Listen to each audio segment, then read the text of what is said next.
Songezo Mapete on SAFM. We're in conversation with Mr. Peter Setou, Chief Executive of Vumelana Advisory Fund, an NGO in the land reform sector. They have welcomed government's approach to finalise the 1,409 restitution land claims, that is, at a cost of some 9.3 billion rand over the next 3 years to achieve redress and equitable access to land. They also note that while government has set aside budgets and specific targets for the next 3 years, these targets must be closely monitored and measured to ensure that the country achieves the desired outcomes for the land reform program. Vumelana has cautioned that to avoid repetition of past failures, and there have been many, it's crucial that government draws learning from some of the work that has been done successfully by other role players in the land reform space. Now, without much delay, let's get into what should be a cracking conversation, and I hope will elicit some debate from those who listen at home. Johannesburg, 714-2006, that's the number to dial. WhatsApp voice notes 0614-104-107. Ndade Setou, good evening. Thank you so much for joining us. Thank you very much, Ndade Songezo. Land reform in this country. Yeah, it's a debate that's been going on for so long as South Africa has been known to be a country. From where you sit as an NGO, non-partisan, just simply looking at what needs to be done in relation to the nation's challenges, what are your thoughts around government's land reform program, more especially in the light of the policy of land expropriation without compensation? Well, I think as a starting point, one needs to highlight the fact that land reform is an emotive issue in South Africa, and like it is the case in many countries. It is probably one of the most contested issues in the country. There are also divergent views among South Africans depending on which side you are, on what land reform should achieve. And as you rightly pointed out, on land expropriation on expropriation of land without compensation. Having said this, I think we should welcome the fact that as South Africans we are actually talking about these issues with a view to shaping up policies that would be suitable for the benefit of South Africans. Coming back to your issue around, maybe before I even get to some salient points on expropriation per se, I think the challenges that we are facing the land reform space are well documented. There have been a number of studies and reports.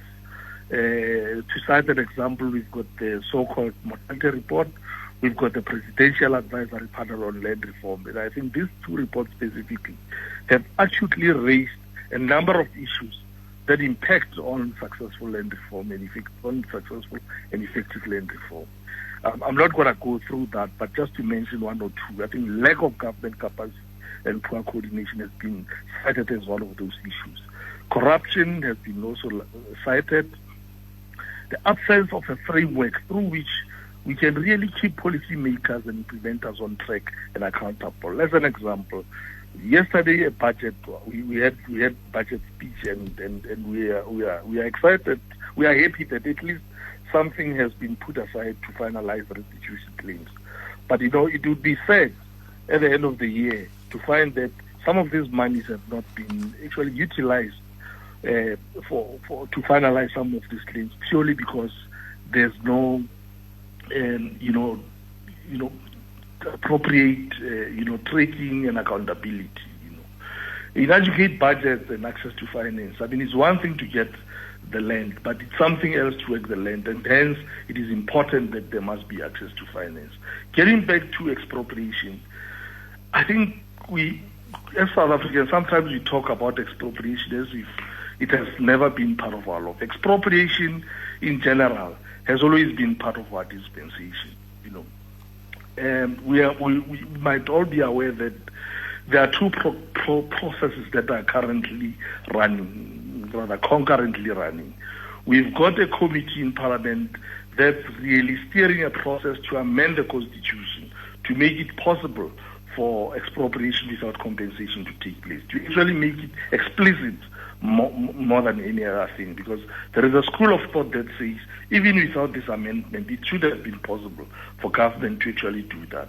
On the one hand, we've got another process where a bill has been published for comment, as the expropriation bill, and this resides within the Department of it resides Agriculture, Land Reform? No. The expropriation bill. It's actually driven by the Department of Public Works. Okay. The expropriation bill, Now, the expropriation bill has been on the table for several years, but could not be finalized. In short, what the current bill is really doing is an attempt to make sure that expropriation is not done in an arbitrary fashion. It's used as a last resort. It further details the procedures to be followed in doing this expropriation. It further, if you look at the bill, it further indicates that the property owner must receive a just and equitable amount for the property, reflecting on an equitable balance between public interest and interest of the owner.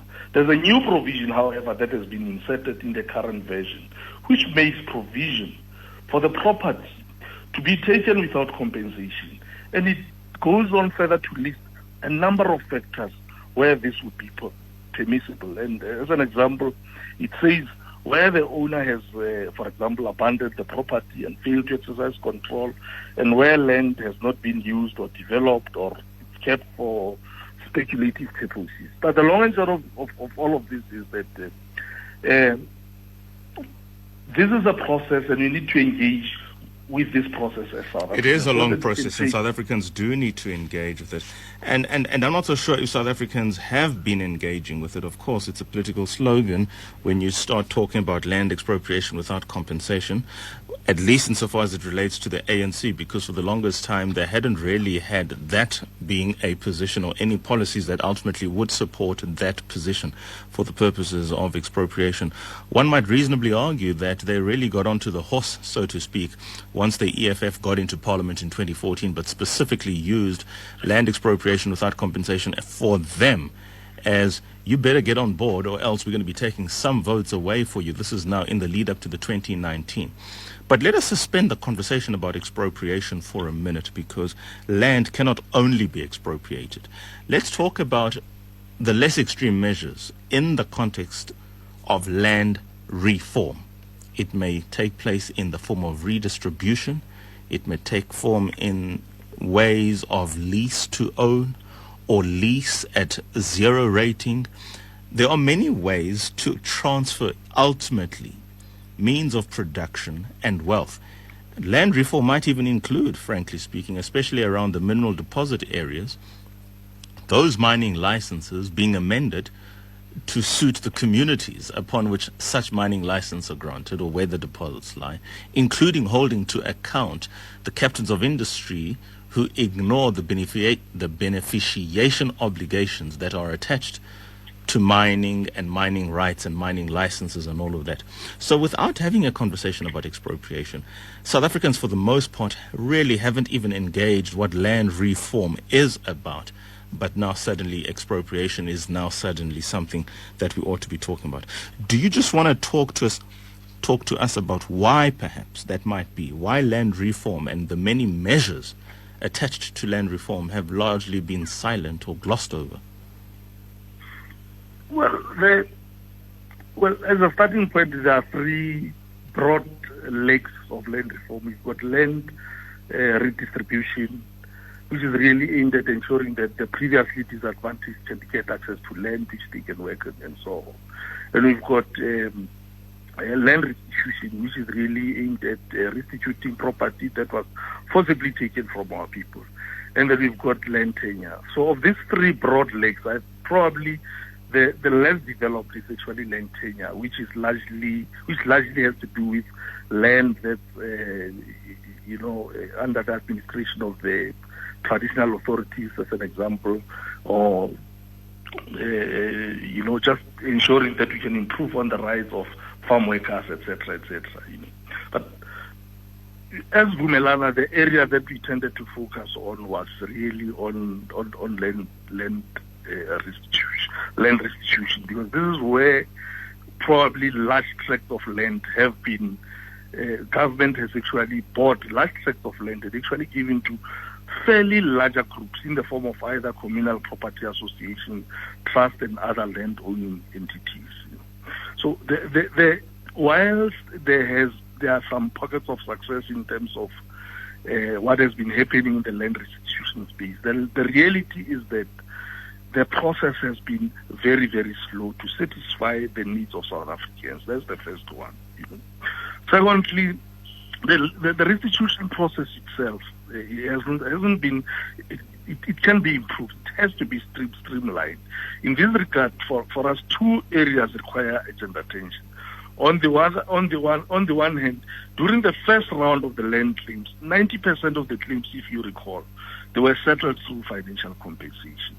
And perhaps this is not necessarily a bad thing, because it's one thing to force people to take the land. And to the extent that people don't want the land and they want financial compensation, we should take this very seriously. It is highly unlikely that this will be the case even going forward. So if this process can be speedily completed, then a large portion of the restitution claims can be finalized and actually satisfy a number of people. On the other hand, we've got high-value land, large-scale and complex claims that have taken for decades. I mean, I'm aware of claims that were lodged 20 years ago, and those claims haven't been resolved. So it is important that, firstly, we acquire the necessary skills that are needed to ensure that these claims are dealt with expeditiously in order to save jobs, the existing jobs, and to create new jobs, and to ensure that there's a continuation of the operations in those existing businesses so that we can benefit our people. Because what our experience has been that the minute those high-value land are actually given to our people, they collapse. Those projects actually collapse. For that reason, we believe that we need to use experienced transaction advisors to negotiate these viable commercial transactions on large and high-value claims to ensure that communities can meaningfully benefit from land reform and avoid inter-community disputes. Let's hold that thought. Let's take a couple of calls. I do confirm the number is back to what it normally is now. Johannesburg 714-2006. We're no longer using the 1510 number. Johannesburg 714-2006. Please do give us a call on The Viewpoint. Mr. Peter Setou, Chief Executive at Vumelana Advisory Fund, talking to us about land reform and the budget and how the budget is responsive to land reform program in the country at large. We are taking calls, as we are voice notes, and of course you know what to do in relation to the letter. Under a minute, no noise in the background, to the point. Our first caller, who has not done so in a while, from Bombela, Navari. Navari, good evening. Thanks for calling. Good evening to the listeners of SAFM and your panelists. Look, just to make a quick corrections on your assertion that the African National Congress only start to sing about the issue of a land expropriation of that compensation because of the EFF. The EFF copycat the policies of the Youth League Conference of Nazareth, which resolve on that aspect. But historically, the ANC always had that context of how land should be shared amongst our people. But the difference is that, you see, you don't equate a protest movement in the ruling party. Those are two different things. So the management of usage of words and sloganism can be the same in the two organizations. Just to make it a matter of principle, so that we must not actually continue to make that distortion in our engagement in public discourse. But the issue I want to raise is that, you see, we want to make the issue of the land a political football in this country. And I think, to me, it's quite problematic. And I don't want to be on the populist side of singing slogans that have no substance. The point that the government should do is that there should be a concerted effort, to put money to support, black commercial farmers. Because many of the land claims that have went through from very productive lands that we've seen in Nelspruit, towards the N4, many of them are not actively being utilized, primarily because people choose certain things, including selling the land for accommodations and things that are not actually productive in terms of the economy. So I think government should make it a condition that in the instances where you find the land that has been a farming land, there shouldn't be anything else that gets rezoned for. It must continue as a productive land, because in the long run, if we continue doing what we're doing, we're going to chase away commercial farmers who have been feeding our nation. And we can't use this thing as a racial matter, because feeding our nation can't be a racial issue. It's an economic matter. So I think we should put firmly the position that relates to how land should be used for production other than residential areas. I understand that in towns, for instance, this issue of shortage of land that people should actually utilizing for accommodation. But in many instances, that land belonged to municipalities. Municipalities sold them back to developers, which will undermine that same program that the government seeks to do. So the government should have a moratorium on municipalities selling land to consultants for profit making, other than dealing with the special, accommodation of our people. Yeah. Fantastic, Navari. Thank you so much for your thoughts. Stay tuned for responses to your comments. Mike Newlands, good evening. Yeah, good evening, Sengeza, and good evening to your guest. I wanted to comment on three things. First of all, Ivan Kluti, I'd like him to comment on that. He's been kicked off his land 3 times by the ANC because he doesn't have title deeds, and the ANC have now given that land to an ex-ANC MP and MK veteran. He'll know about the case, it's a very sensitive one, and it's reflecting the fact that where we're going to end up in the future. The second thing is he talks about losing jobs. Well, I dealt with the late Jackson and Tembu, and I brought in 100 jobs and 200 million rand investment into South Africa in the Paarl area, which I spoke to Bongi Gwala and the minister about, and the minister didn't bother to get back to me, couldn't give a damn, and I lost a huge amount of commission. I lost 200 jobs, and our country lost 200 million investment because of expropriation without compensation. So that's the end of those jobs. And then finally, if you look at the surveys that were done, black respondents said in a survey 27% said they would rather be worried about having jobs, and only 2% on this particular survey called Uniting the Middle, black respondents identified speeding up land reform as a government priority. This land expropriation without compensation that your guest is talking about is nothing more than an ANC plot and to split black against white. It is not the issue of the country. Land is not what it's all about. It's an emotive issue. I accept that. And I understand the history. I'm not misunderstanding that at all. But if the money that has been stolen by the ANC runs into a trillion and billions, they could have bought all these farms legitimately, not wrecked our economy. I could have made some commission, and 200 guys would be employed, and we'd have 100 million rand of euro investment into our country. But sadly, we don't, and that's the real issue. Thanks, Segeso. Yeah, Mike, thanks for calling in Newlands. Jay, let's go to Durban. Jay?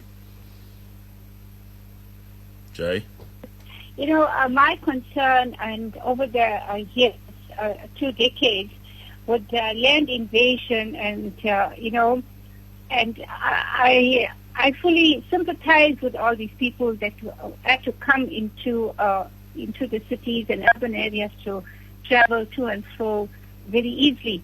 But our land consultants and ministers should have realized the basket areas were really, really ravaged.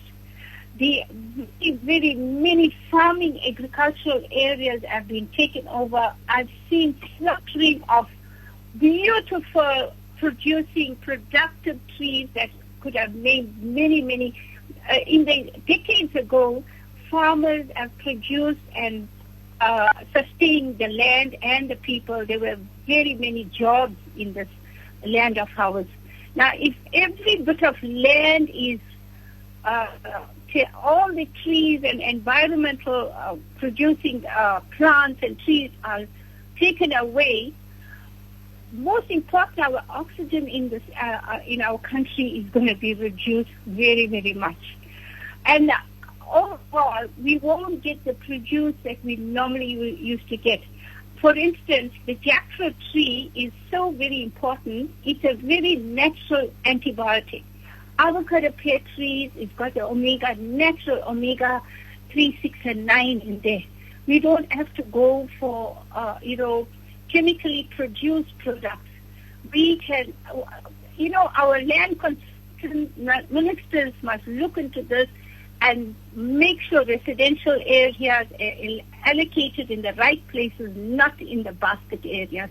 And I hope in the future generations that they're not going to be deprived of their natural agriculture. We don't have to depend from overseas for all our products in agriculture.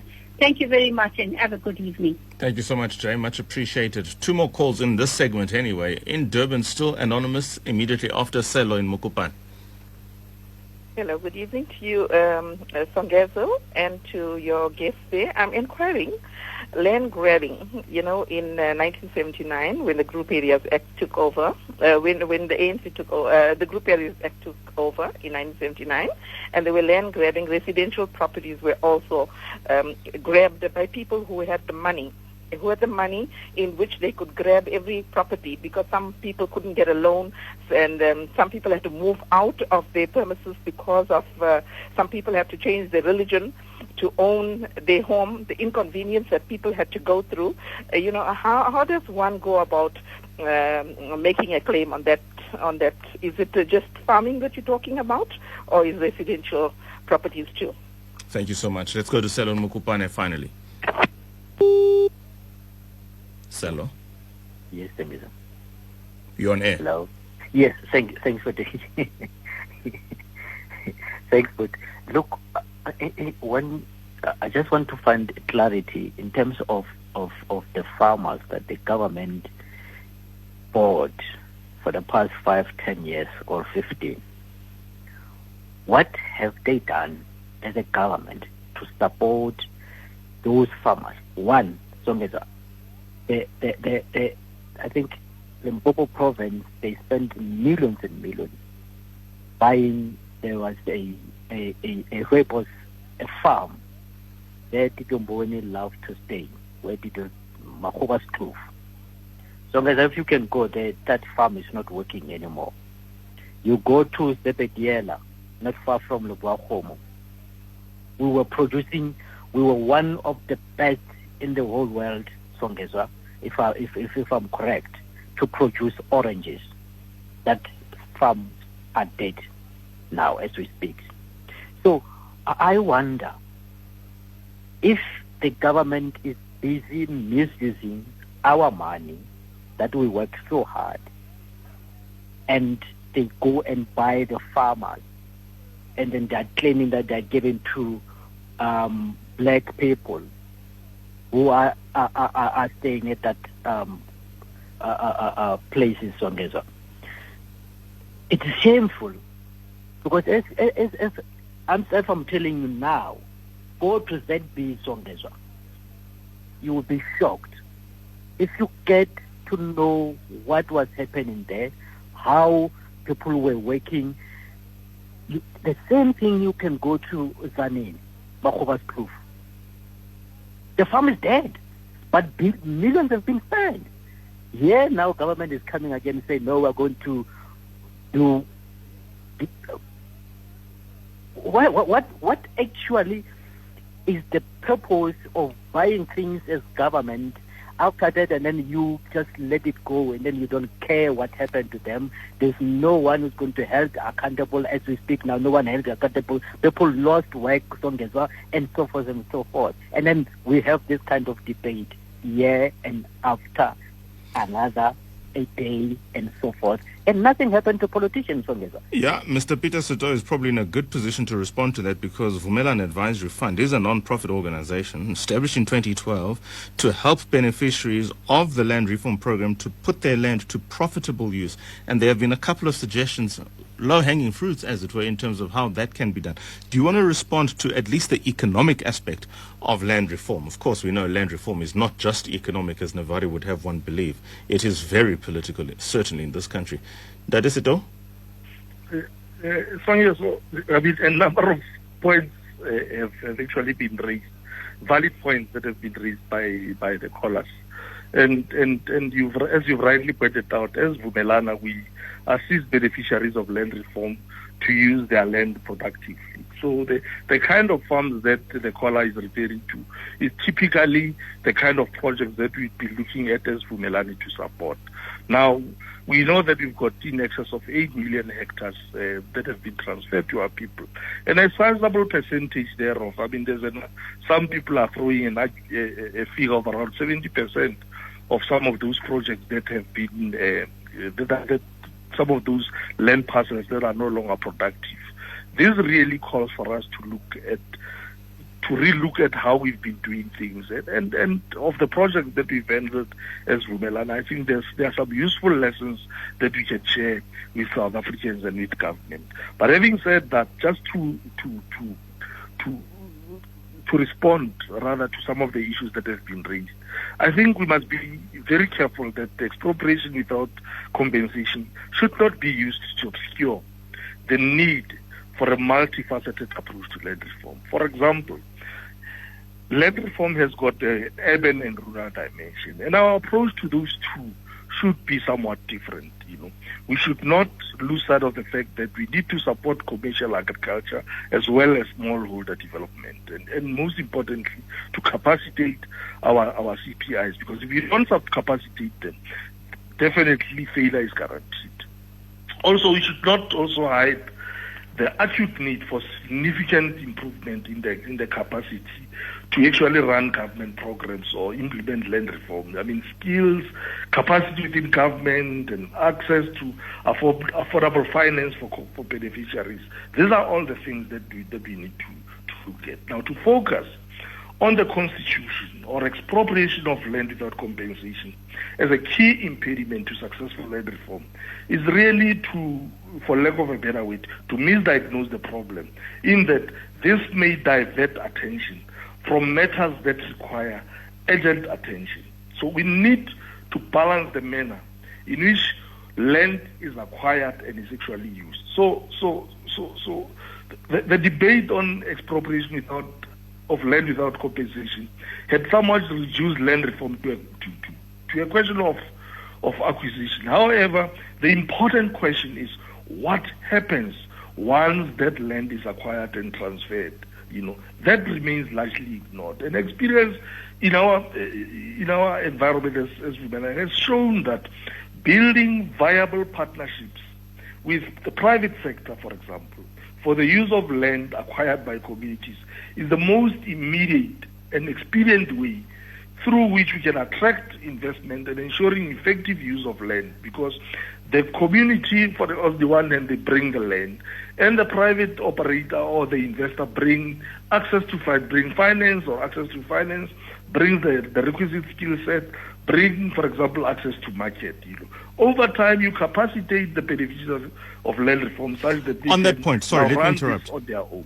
On that point, are you suggesting that when you say communities, are you talking about individual members who are landowners, partner up with private sector, or communities as in co-ops? I have my reservation, at least my experience has told me that co-ops are not nearly as successful as they could and should have been, simply because everybody passes the buck and nothing ever gets done. What are your thoughts in relation to that?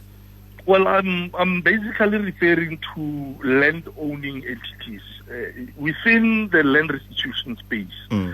Once the land claim has been settled, it would be transferred to what we call either a communal property association. This is an association comprising of community members. They would have a constitution. It would comprise of several members. We've got a number, more than 1,600 of such CPAs or communal property associations in the country. So similarly, in certain instances, land is transferred to, for example, your trust, etc., etc. So that's what is happening in the land reform space. But on the redistribution side of things, land is actually, in most instances, transferred or rather given or allocated to individuals, and in some instances, as you rightly pointed out, to co-ops. And the biggest criticism for giving land to co-ops is that you may be having a cooperative comprising 10 members, only to find that there are only 2 members who are really interested in really working the land, and that leads to absurdities. It leads to infightings amongst the group, and as a result, projects collapse. Finally, what should the nation's response be, particularly now rural land that forms part of the land under the administration of your chiefs and headmen? I'm asking that in relation to the absence of title deeds. I'm asking that in relation to the fact that land is an instrument of trade against which debt can be secured. Are we not missing an obvious trick insofar as it relates to land reform? Well, I think you're raising a very important point. And earlier on, I indicated that land tenure is the least developed of the 3 branches of land reform. And essentially what we are saying is a lot of our people are staying in rural areas. They don't have title to those small portions of land that they are occupying, So it is important that we must urgently introduce reforms so that there's some form of titling for people who are staying in land that is really overseen or administered by your tribal authorities. I mean, these are vast tracts of land which are in most instances lying fallow, And you also raising another important point that, you sit with land and you can't possibly even use this land if you were to, apply for a loan. So it's an asset which is really meaningless, which doesn't really help you at all, So it is absolutely crucial that we need to expedite reforms around land that is administered by the tribal authorities. Mike in Newlands has just tweeted saying, please ensure your guest does not duck the black farmer Ivan Kluter affair. I have another listener who says, he's really in it for me this evening. First comment, this particular listener says, Songezo, all we long-suffering SAFM listeners crave is for some rare, fair and balanced chat and debate on SAFM. We don't want to go for SABC being the propaganda voice of the ruling party, apartheid Nats or ANC. Goes on to say what kind of a journalist I am. Please don't do a 180-degree turn and curse us with an equally biased anti-government mouthpiece. Strongly challenge ANC when necessary, he says, but please don't be a darky version of that awful cracker Mike in Newlands. You are far better than that. Give us some fair debate. The same listener goes on to say, Songezo, you are scared to ever challenge the vexatious apartheid-era cracker Chomi Mike in Newlands. I've never heard you challenge his Euro twak. Ask the cracker to substantiate some of his, like he brought in fruitless huge investment. For God's sake, have the gonads to challenge Mlungu. Oh, my goodness gracious me. The point is, have you anything to say in relation to Ivan Kluter? I thought it was necessary just to read that because the listener clearly hasn't been listening for too long on this platform. But anyway, every now and then we have those. What do you think of the black farmer Ivan Kluter affair that Mike raised in Newlands, who's been kicked off multiple times off his property by ostensibly the ANC government? The reason why I'm saying ostensibly is I don't know the facts around this matter, and Mike mentioned the late Minister Jackson Mthembu, who's unfortunately late and therefore is not in a position to respond to this. So, do you have anything to say around Ivan Kluter? Well, as I've said when we started this debate, that land reform is an emotive issue in South Africa, like it is the case in many countries. In fact, many wars in the world that have been fought have been around land, which is why it's so important as South Africans that we must earnestly engage in meaningful debate with a view to ensuring that land reform is essentially done in a responsible and in a sustainable fashion. And as I said, there are divergent views among South Africans, depending on which side you are, on what land reform should achieve, as an example. Yes.